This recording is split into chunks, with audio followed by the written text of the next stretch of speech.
Arvind army की छुट्टी लेकर अपने घर जा रहा होता है। उसे 41 दिन की छुट्टी मिलती है तो उसके और दो साथी होते हैं, वह भी उसके साथ घर जा रहे होते हैं। जैसे ही रास्ते में जाते हैं तो मूड बनता है, ट्रेन से उतरते हैं। वहाँ एक बहुत भारी मेला लगा होता है।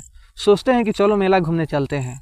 उसका दोस्त वहीं का रहने वाला था, तो दोस्त के साथ उस मेले में जब अरविंद पहुँचता है, जो अरविंद होता है तो वो क्या देखता है कि खिलौने बेचने वाले खिलौने बेच रहे हैं, क्योंकि मेला तो मेला होता है। तो आगे बढ़ता है तो कुछ महिलाएं अपने अपने काम में लगी है, कोई कुछ बेच रही है तो कोई कुछ बेच रही है।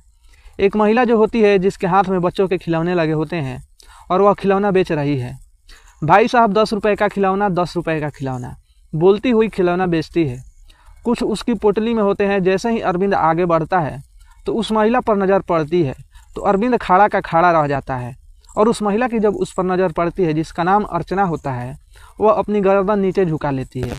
वो जो महिला होती है, अरविंद जो फौजी होता है उसकी पत्नी होती है, वो किसी दूसरे के साथ भाग गई थी। वही पत्नी अर्चना उसे मिल जाती है।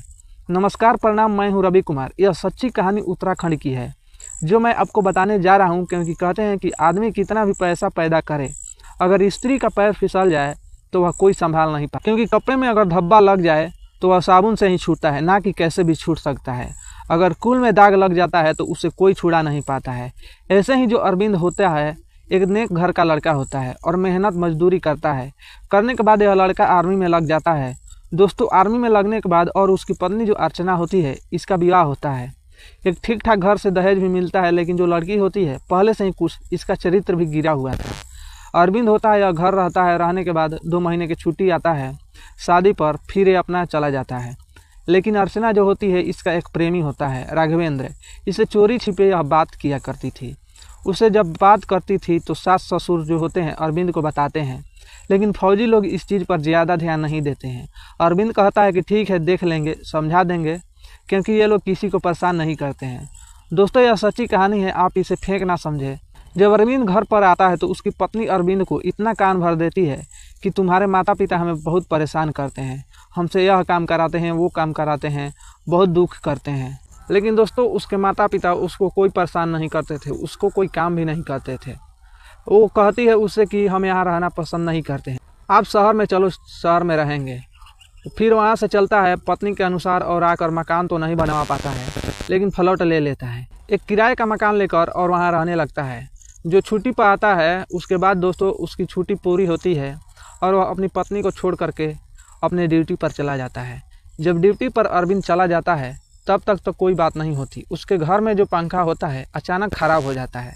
अर्चना अपने पति को फ़ोन करती है कि पंखा घर में ख़राब हो चुका है और यह पंखा कैसे सही होगा। तो अरविंद कहता है कि मैं मिस्त्री को फ़ोन करता हूँ, वो आ जाएगा, पंखा ठीक कर देगा। दोस्तों, अरविंद जो होता है वो मिस्त्री को फ़ोन करता है। फ़ोन करने के बाद वो मिस्त्री पहुँचता है और पंखा सही करता है। लेकिन वह बहुत खूबसूरत लड़का था, एकदम सुडौल था, हट्टा कट्टा था। अर्चना जो होती है उसका नंबर ले लेती है और उस पर फिदा हो जाती है। दोस्तों, यह कहानी कैसे मोड़ ले लेता है। अब उसके बाद में पंखा ठीक होता है, फौजी ड्यूटी पर होता है। अर्चना जो होती है दूसरे दिन फिर उससे फ़ोन करती है कि भाई ये पंखा फिर ख़राब हो गया है, पता नहीं चल रहा है, अर्चना ने कहीं का तार छुड़ा दिया। फिर वो आता है, आने के बाद उससे बातें करते हैं। मीठी मीठी बातें करने के बाद दोनों रिलेशन में आ जाते हैं। इतने रिलेशन में आते हैं कि जो अर्चना होती है, जो इलेक्ट्रॉनिक मिस्त्री था, उस पर फिदा हो जाती है। और नतीजा यहाँ तक पहुँचता है कि अरविंद के पास 2-2 दिन फ़ोन नहीं करती है। अरविंद जब भी फ़ोन करता तो वह कह देती कि यह काम कर रही हूँ, वो काम कर रही हूँ। कहने का मतलब वह हमेशा अपने को बिजी ही दिखाती रहती थी, बिजी दिखाती रहती थी। उसके चलते अरविंद जो होता है आर्मी में था, इसे लगभग 1 साल हो जाती है। जो घर पर नहीं आ पाता तब तक सब कुछ माहौल बदल चुका था। दोस्तों, नतीजा यह होता है कि एक दिन अरविंद आता है और जो अर्चना होती है पंखा बनाने वाले मिस्त्री जिसका नाम राघवेंद्र था, उसके साथ भाग जाती है, उसके साथ चली जाती है। जाने के बाद जब अरविंद को पता लगता है तो बेचारा कहीं का नहीं रहा। फिर आता है, आने के बाद माता पिता उसके कहते हैं बेटा जो होना था वो हो चुका है, मैंने पहले ही मना किया था कि बहू को घर पर रखो, बाज़ार में मत ले जाओ, किसी को पता नहीं होता है। दोस्तों, इसके बाद में 2 साल बाद अरविंद जब घर आता है, माता पिता को तसल्ली बनाता है, जो हुआ वो हो गया। उसकी सगाई भी आने लगी, लेकिन अरविंद कहता है कि 1 साल और रुक जाओ, तब हम शादी करेंगे। तो फिर वो ड्यूटी पर चला जाता है। 1 वर्ष के बाद जब अपने मित्रों के साथ जब घर आ रहा होता है तो उसका मित्र जो राजस्थान में रहता था, उसने कहा आज मेरे घर पर चलना है, तो अरविंद कहता है कि अगर आप कह रहे हैं तो चलेंगे। उसका दोस्त कहता है कि हमारे यहाँ बहुत बड़ी मेला लगता है, वहाँ दिखाएंगे, सर्कस दिखाएंगे, झूला झूलेंगे और सुबह तुम्हें घर छोड़ देंगे। जब इधर वो मेला में जाता है, दोस्तों वहीं आ जाइए, जब मेला में पहुँचता है तो देखता है कि कोई कुछ बेच रहा है तो कोई कुछ बेच रहा है। छोटे छोटे बच्चे खिलौने खरीद रहे हैं और जैसे ही वहाँ पहुँचता है तो सामने जो खिलौना बेच रही होती है, 10 का एक खिलौना, 10 का एक, तब अरविंद की एंट्री हो जाती है। उसका साथी भी साथ होता है और जैसे ही अर्चना उसे देखती है तो एकदम मान लो जैसे सिमट जाती है कि इसका सब कुछ लूट गया हो। एकदम आंखें नीचे कर लेती है, नज़र नहीं मिलाती है। अरविंद सामने दिखाई देता है तो मानो यह लगता है कि पैरों से ज़मीन निकल गई हो। अर्चना कुछ बोल नहीं पाती। अरविंद पूछता है, अर्चना, क्या तुम अर्चना हो? अर्चना आपका नाम है। लेकिन अर्चना अपना सिर ऊपर नहीं उठा रही थी, तो वो फौजी हाथ से ऊपर मुंह करता है, क्या आप वही अर्चना हो जो मैंने तुम्हारे पीछे माता पिता की बात नहीं मानी और मैं तुम्हें नहीं जानता था कि आप इतनी गिरी हुई हो। मैं एक फौजी जवान ठहरा, मैं एक नियम पाँव में बंद था। क्या वो मुझसे ज़्यादा सुंदर था? मुझ में कोई कमी थी? तब आप उस पंखा वाली मिस्त्री के साथ भागी थी। आपने मुझे धोखा दिया, मैंने तहे दिल से तुम्हें माना, तुम्हारी हर बात मानी।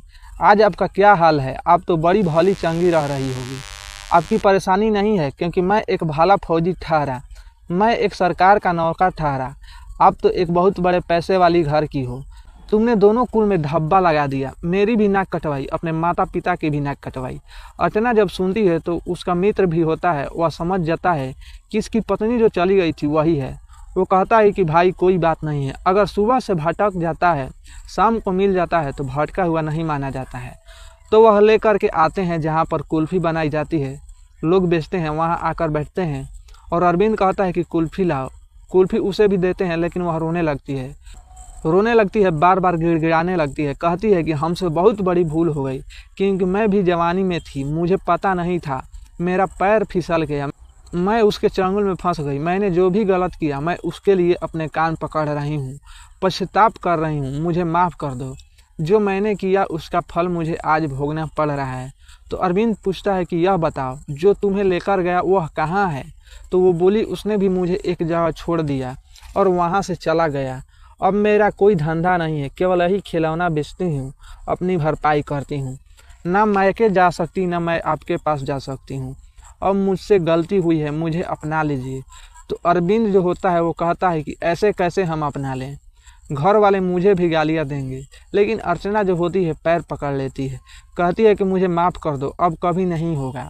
आप कहेंगे मैं अपने सास ससुर के पास रहूँगी, मुझसे बहुत बड़ी भूल हो गई, मैं शहर का नाम कभी नहीं ले सकती, मैं तुम्हारे बताए हुए रास्ते पर चलूँगी, केवल एक बार प्लीज़ अपना लो। जो अरविंद का दोस्त होता है वह कहता है कि भाई अगर भाभी जी ऐसी कह रही है, इनसे गलती हो गई है, भूल हो गई है, अभी कुछ बिगड़ा नहीं है, अपना लो। सुबह का भटका हुआ शाम में आ जाए तो भूला हुआ नहीं माना जाता है। अरविंद कहता है कि ठीक है। अरविंद अपने घर फ़ोन करता है, माता पिता से कहता है कि अर्चना मिल चुकी है, ऐसी ऐसी बात है। तो माँ कहती है बेटा खुशी की बात है, अगर वह मिल जाती है तो उससे हमारा भी दोस्त ढक जाएगा, कह देंगे बहू बेटे के साथ चली गई थी, सब कुछ हम दबा लेंगे, बहू को घर पर लेकर आ जाओ। तो वहाँ से भी इज्जत मिल जाती है। अरविंद जब अपनी पत्नी को लेकर जाता है और मित्र के घर रुकते हैं, अरविंद सवेरे ट्रेन पकड़ता है और अपने घर के लिए चलता है और अर्चना उसे नज़रें नहीं मिला पाती है और कहती है कि हमसे बहुत बड़ी भूल हो गई, जो हमने तुम्हें ठुकराया था। अरविंद कहता है कि यह बताइए, हमने आपके साथ कोई गलत काम नहीं किया, आपको हमने हर तरीक़ा से फैसिलिटी दी, तुम्हारा हर काम किया, लेकिन आपने क्या उस पर देखा जो उस पंखे वाले के साथ भाग गई? क्या मुझ में कमी थी? तभी तो आप चली गई थी। लेकिन अर्चना कोई बात नहीं कह पाती है और ज़्यादा वह भी बात नहीं करता है, अपने घर लेकर आ जाता है। आने के बाद वह पुनः अपनी ज़िंदगी अरविंद और अर्चना जीने लगते हैं। अर्चना अपने सास ससुर के तन मन से सेवा करती है, हर काम में आगे बढ़ करके अपना रंग लाना शुरू कर देती है। दोस्तों हमें एक बात बताइए, अरविंद ने यह सही किया या गलत किया? अर्चना के साथ अर्चना ने गलत किया या सही किया? कमेंट करके अवश्य बताइए। अरविंद ने जो किया मेरे हिसाब से तो ठीक किया, जो भी हुआ, क्योंकि अपने दायित्व को बनता है। अरविंद ने पूरा किया, लेकिन अर्चना ने क्या सही किया? कमेंट करके अवश्य बताइए।